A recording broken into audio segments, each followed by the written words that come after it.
jogar acima de 50 milímetros para ficar magrinho. Puta, não.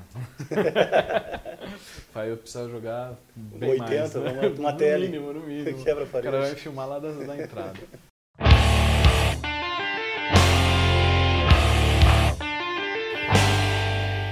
Bom, galera, estamos aqui na Melier, na véspera do nosso primeiro ciclo de palestras ArcBiz, que é um evento do V-Ray Masters e da Chaos Group.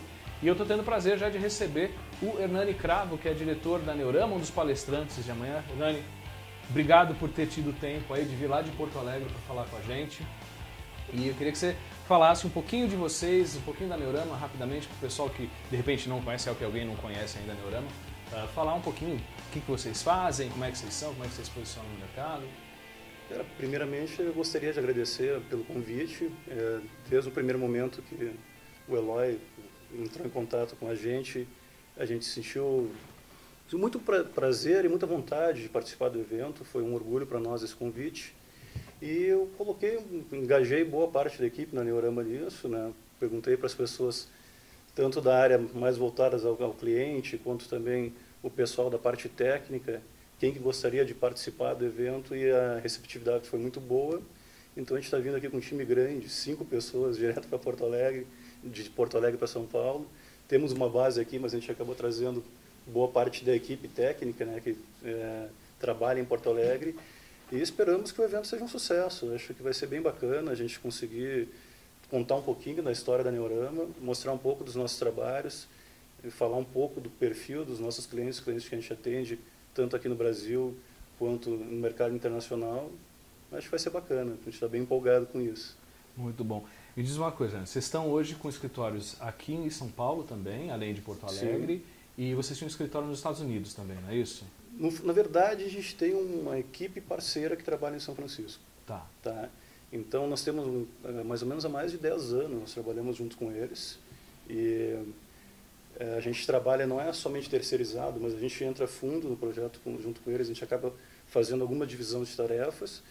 E essa parceria, nesse ano, ela tende a ficar um pouco maior ainda do que já é atualmente.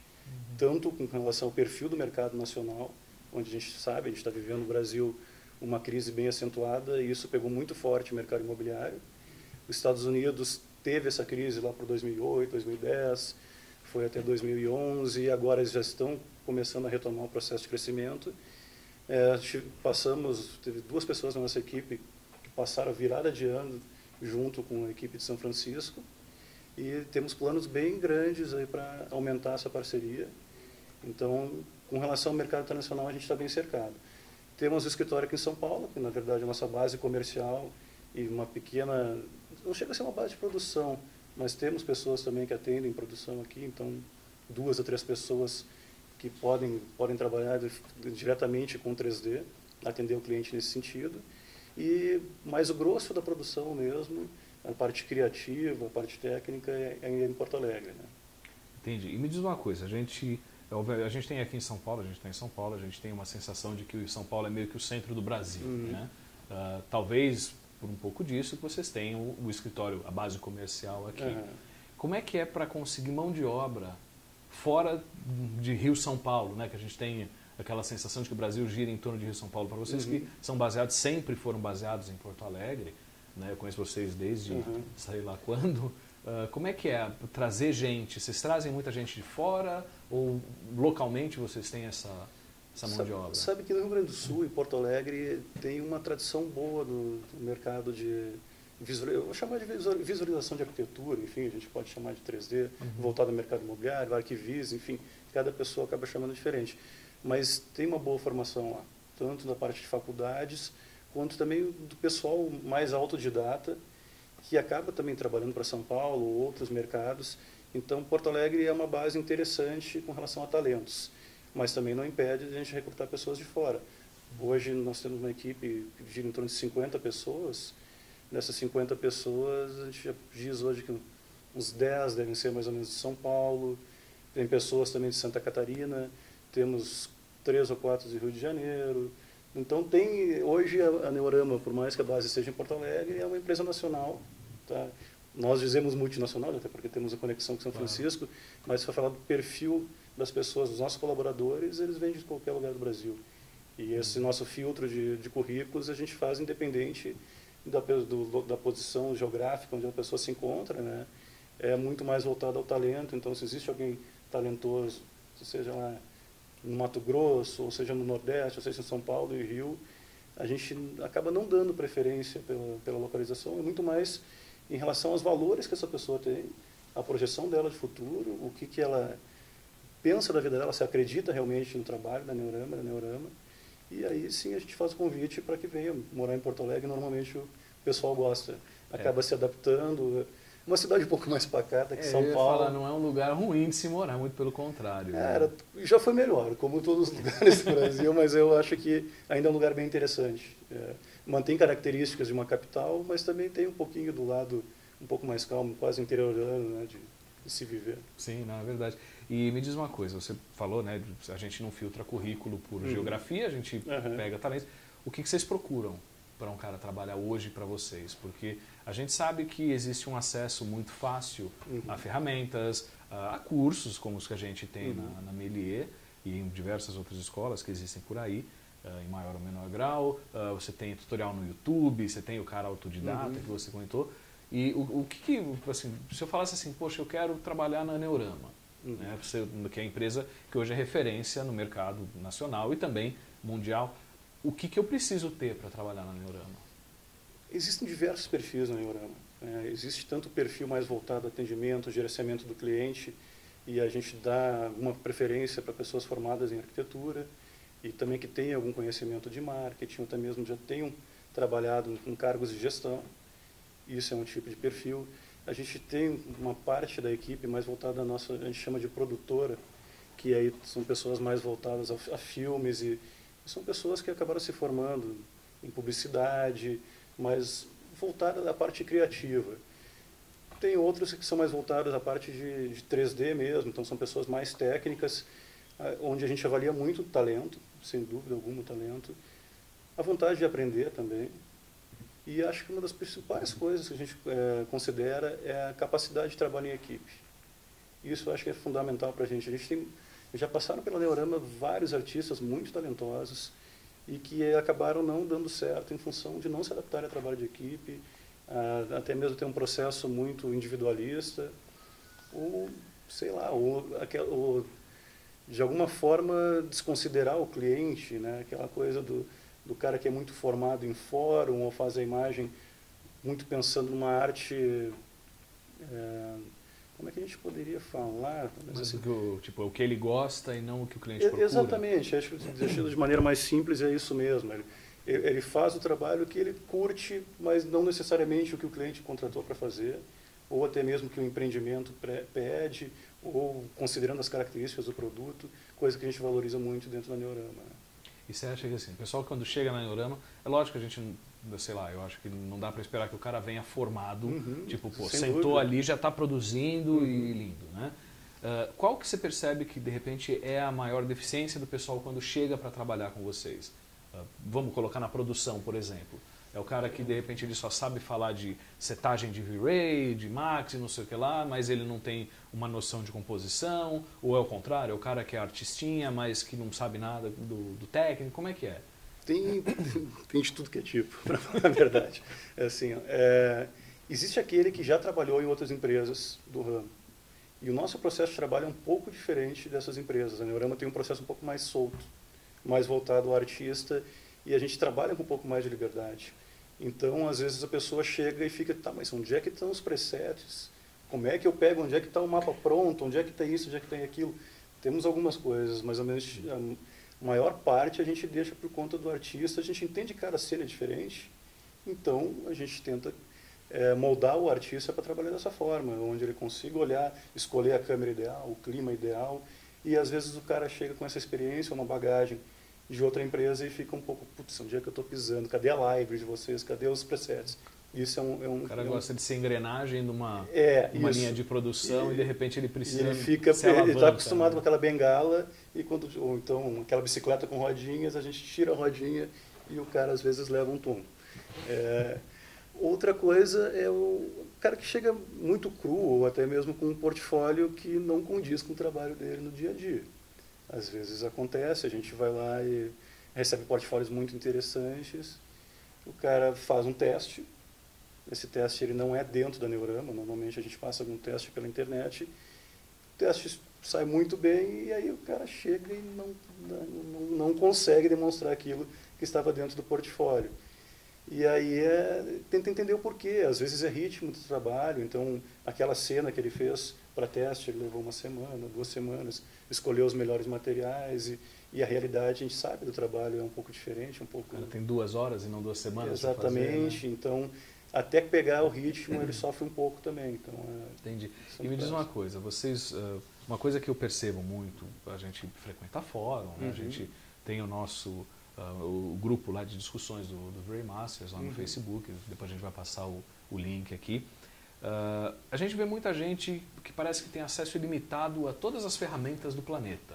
Então é um tal de, não, porque isso aqui eu fiz no Marvelous, depois eu levei para o ZBrush, e aí eu pintei no Mari, e não sei o que, não sei o que lá. Funciona assim no dia a dia de uma empresa? Complicado, porque primeiro tem que comprar todos esses softwares. A gente não tem essa liberdade toda para trabalhar com qualquer software que a gente deseja.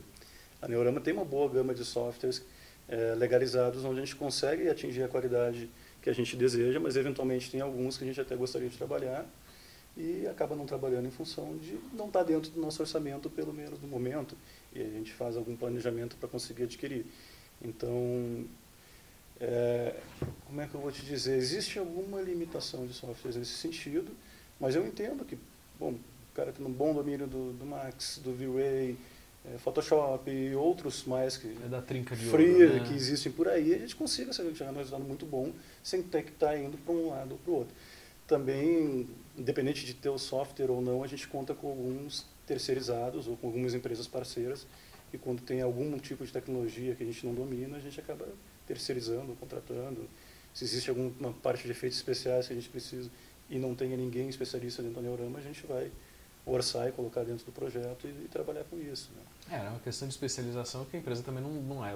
Assim, dificilmente você pode abraçar tudo e fazer tudo e ser especialista e muito bom em tudo, né? Gostaríamos, mas não é... A realidade é um pouco diferente, né? Então, a água fica muito boa no RealFlow, isso aqui, ok. Fica. Quanto é que custa o RealFlow? Não sei, hoje 12 mil, 3 mil, não sei. Quantas estações a gente tem que colocar? Então tem todas essas questões aí que a gente acaba levando em conta também. Eu pergunto porque, como eu falei, a gente vê muita gente, né, viajando em softwares e tal, e assim, a sensação que eu tenho é que de repente isso dá um impacto na mão de obra que a gente tem. É o cara que ele não sabe bem aquilo que ele está fazendo, mas ele sabe um monte de pedacinho daqui, pedacinho dali, e na hora que você vai precisar contratar uma pessoa para trabalhar no dia a dia, no mundo real, você acaba tendo aquele cara que fala, né, como você falou, vou fazer o telhado, cadê o software de fazer telhado? Não, eu não tenho software de fazer telhado. Eventualmente tem plugins que ajudam bastante a nossa vida, né, também. Sim. O próprio Max é um programa muito complexo. Ixi, caiu aqui, peraí.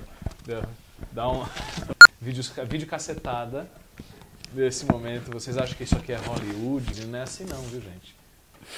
Aqui também é tudo preso com crédito.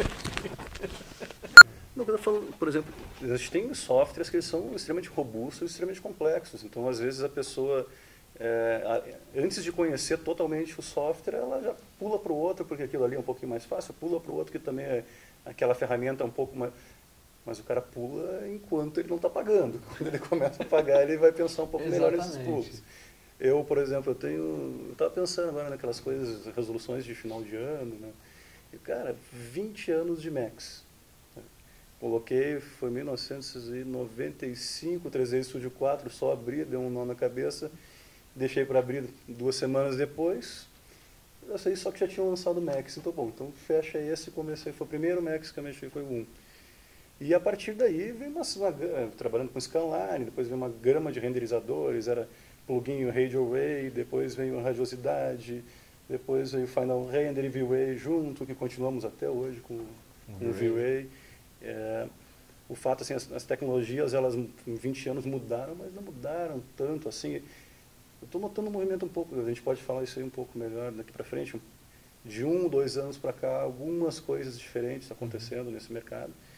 Mas o fato é que desses 20 anos eu não domino o Max ainda. Eu fui usar ele nas coisas que eram necessárias para o meu trabalho, e outras eu até gostaria de aprender um pouco mais, mas eu não tenho pleno domínio da ferramenta, então aquela coisa de troca para lá, troca para cá, troca para cá, te deixa um profissional, aquele que sabe um pouquinho de cada coisa, mas não é completo, né?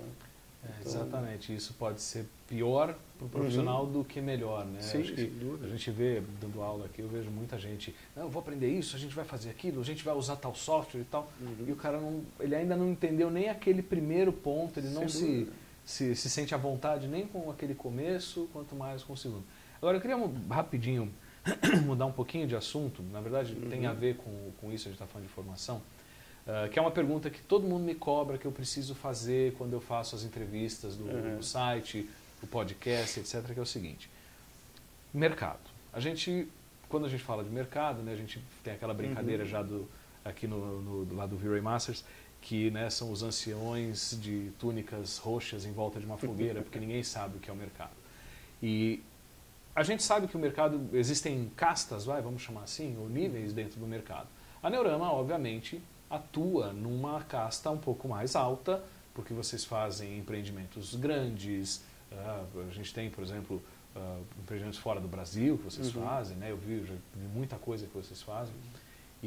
Mas existe também aquele mercado do freela, né? Do cara que ele faz na casa dele e tal. E o pessoal fala muito sobre a prostituição desse mercado. Sim. Né? Do fulano que vai lá, ele faz uma imagem, sei lá, com o SketchUp Lumion, senta ali, faz uma imagem rápida, porque é para isso, esses softwares são para isso, né? A ideia é essa, e ele concorre, teoricamente, diretamente com o cara que está lá usando um Max com um V-Ray, e fazendo uma imagem maravilhosa e tal, e briga-se muito com valores. Como é que vocês que estão lá em cima enxergam esse tipo de coisa? Esse cara que briga por preço, ele dá um trabalho bem meia boca, cobra R$18 para fazer uma imagem. Como é que vocês enxergam isso de lá de cima? Cara, primeiro não sei se é tão em cima, né? O Neorama, a gente foi crescendo sempre com muita responsabilidade, acho que humildade também é bom, e a gente mantém ela até hoje. Então o de cima parece algo um pouco fora da realidade, mas eu entendo que a gente não está concorrendo com esse mercado. A gente posicionou a Neorama de uma maneira que ela não está concorrendo com essas pessoas. Primeiro porque o perfil do empreendimento que a gente acaba atingindo, trabalhando, o nosso cliente, ele não permite esses riscos, né, para ele. A gente trabalha com prazos muito definidos, a gente não trabalha por imagem, a gente não vende imagem, a gente vende uma solução de marketing ou de vendas para aquele produto, para aquele empreendimento do cliente. É essa postura que a Neorama tem. A Neorama é parceira tanto das agências quanto dos arquitetos, decoradores que se unem em prol desse projeto, e se posicionando dessa forma, com esse nível de profissionalismo, tanto na entrega quanto no atendimento ao cliente, eu entendo que a gente não está concorrendo com freelancers ou até mesmo com pessoas que estão trabalhando com preço prostituído. Né? Então, mas aí como é que vocês enxergam essa prática? Por isso que eu falei, vocês estão lá em cima porque vocês realmente não vão fazer nenhuma concorrência, não são concorrentes do garoto que está em casa, né, eu brinco, né, ele com o seu micro positivo Celeron, comprado nas Casas Bahia, aquele que vem com óculos 3D, né, o vermelho e azul, né, o computador do milhão também. Né, mas esse filtro quem faz é o cliente, na hora dele escolher. Então, mas como é que vocês enxergam isso? Porque, de novo, né, a gente olha de repente a garotada se batendo ali embaixo, e meio como, de repente, sei lá, como um pai que olha crianças brincando, vamos dizer assim. Quando vocês veem isso, quando chega para vocês isso, você acha que faz sentido brigar por preço? Você acha que nesse mercado é isso mesmo, porque é o designer de interiores? Eu não sei, eu sinceramente, eu acho que é natural de cada mercado. Por exemplo, o cara tem lá, é uma forma dele sobreviver. Ele tem o computador dele, que ele ganhou da mãe, do tio, disso, aquilo. Ele faz imagens e ele consegue tirar um dinheirinho com isso. Bom, ele continua fazendo. É ruim para o mercado? Acredito que sim. É ruim, não é legal, é ruim para ele, principalmente, porque ele não vai se manter assim muito tempo. Ele não vai conseguir trocar o Celeron dele. Ele vai trabalhar sempre na ilegalidade. Eu não sei se ele vai conseguir emitir nota, então ele já está restrito às empresas que ele vai trabalhar. Mas eu acho que isso existe em quase que todas as categorias. Eu não sei se a gente fosse criar alguma coisa do tipo um sindicato, um conselho, ou isso algo falam bastante. protegeria. Eu não sei. Eu não. A gente já se reuniu algumas vezes entre as grandes empresas deste mercado no Brasil, grandes, mas são médios ou pequenas, porque o mercado não é tão grande, ele é novo. E falávamos muito sobre isso, fazíamos encontros, davam almoços bons, jantas bacanas. No final das contas, todo mundo saía muito empolgado, mas na semana seguinte ninguém se ligava, na outra também não. Na terceira semana a gente estava trocando orçamentos e eventualmente brigando de igual para igual pelo cliente. E, enfim, segue o baile, segue a vida e nunca se criou algo concreto. O que eu poderia dizer para quem está começando, foca na qualidade do seu trabalho. Tem um trabalho reconhecido, tem um trabalho diferenciado, que eu acho que ele vai conseguir cobrar o justo, sabe? O cliente, como eu disse, o cliente escolhe. E ele vai escolher o melhor. Eventualmente, ele também está trabalhando com um cliente que é muito ruim, também é muito fraco, e uma imagem ruim os dois se merecem. Serve para ele, enfim. Mas é uma coisa que a gente tenta não se preocupar. A gente sabe, é o direito de todo mundo. Está na livre concorrência, a gente tem pessoas da Neorama que saíram da Neorama e abriram outras empresas. E continuam trabalhando, algumas deram certo, outras deram errado, e é da vida. Assim como a gente também, antes de formar a Neorama, trabalhou em outros escritórios, tivemos experiências anteriores e respeito todos os lugares que eu trabalhei. E é o mercado, eu entendo dessa forma. Como tornar esse mercado mais sólido, mais maduro, isso, aquilo, acho que começa até mesmo no próprio treinamento, um trabalho que vocês fazem aqui na Melies, trabalho que outros professores também, muito competentes, eu acho que nem vale a pena a gente estar citando, mas, enfim, tem gente muito boa com cursos no Brasil, coisa que não existia há algum tempo atrás, e essas pessoas amadurecendo e tendo uma formação mais interessante vão conseguir cobrar o justo, vão entender os valores do software, e as pessoas que estão por trás também da construção desses softwares, sabendo valorizar elas.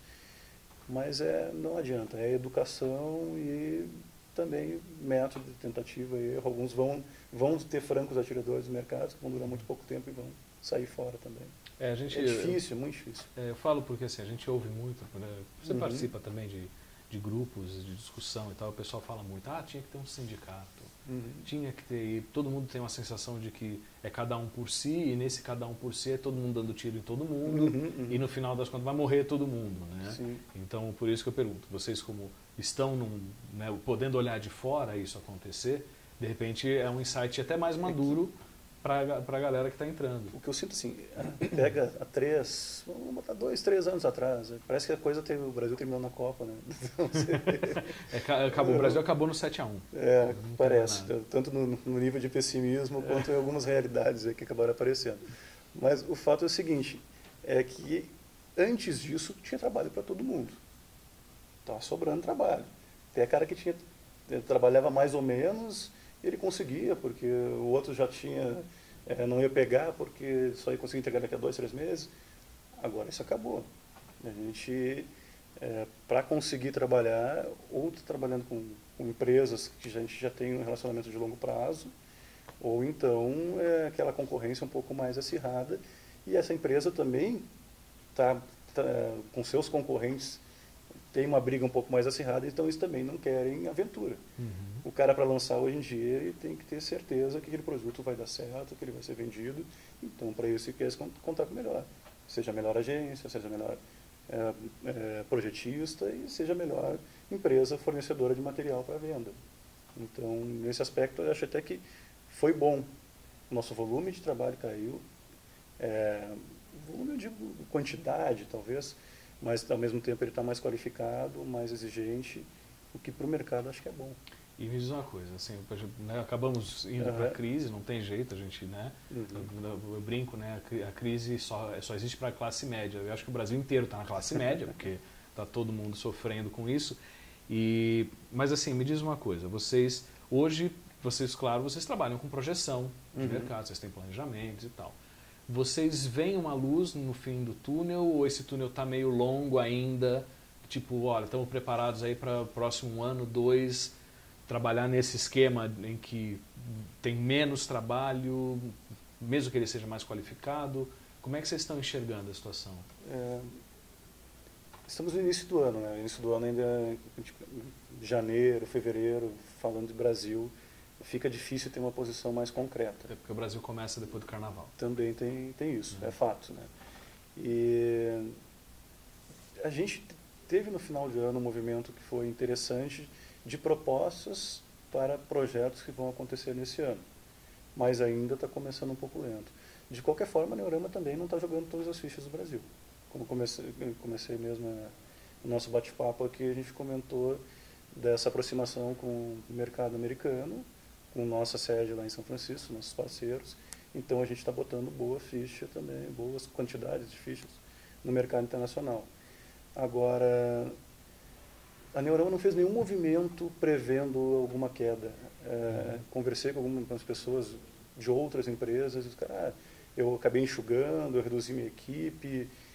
A gente fez o contrário. A gente qualificou a equipe, a gente não fez nenhuma demissão para reduzir custos. A gente está se preparando para trabalhar no mercado internacional em alto nível, imaginando que esse movimento possa fazer com que a gente ainda consiga algum crescimento no mercado internacional baseado no processo de qualidade. É óbvio que as coisas podem mudar ao longo do tempo, mas a gente não, ou por coragem, ou por irresponsabilidade, ou por apostar no nosso trabalho e na nossa equipe, a gente, nesse ano mesmo, com essas incertezas, a gente apostou em, não, vai dar certo, vai ser um ano bom, e mesmo que a gente tenha um volume talvez um pouco menor, mas no mercado internacional a gente vai ter que chegar lá de igual para igual com os gringos, então nós vamos ter que qualificar o nosso trabalho. É aquela história, né? De repente aquilo que está faltando aqui de trabalho pode se tornar uma oportunidade de se abraçar coisas que vocês de repente não poderiam abraçar vinda de fora. Ou né? até também algumas coisas relacionadas a um mercado um pouquinho diferente. A Neurama nunca se posicionou como maquete eletrônica. Então, desse mercado a gente já fugiu. Mas, ao mesmo tempo, a gente está muito voltado a uma área, mas não é voltado, mas assim, muito no fruto de produção de imagens, plantas baixas. E a gente quer entrar num lado quase produtora audiovisual.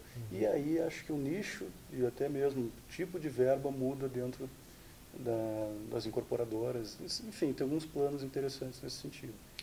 Não é só voltado ao mundo 3D, mas inclusive envolve filmagens, captações, direção de cena.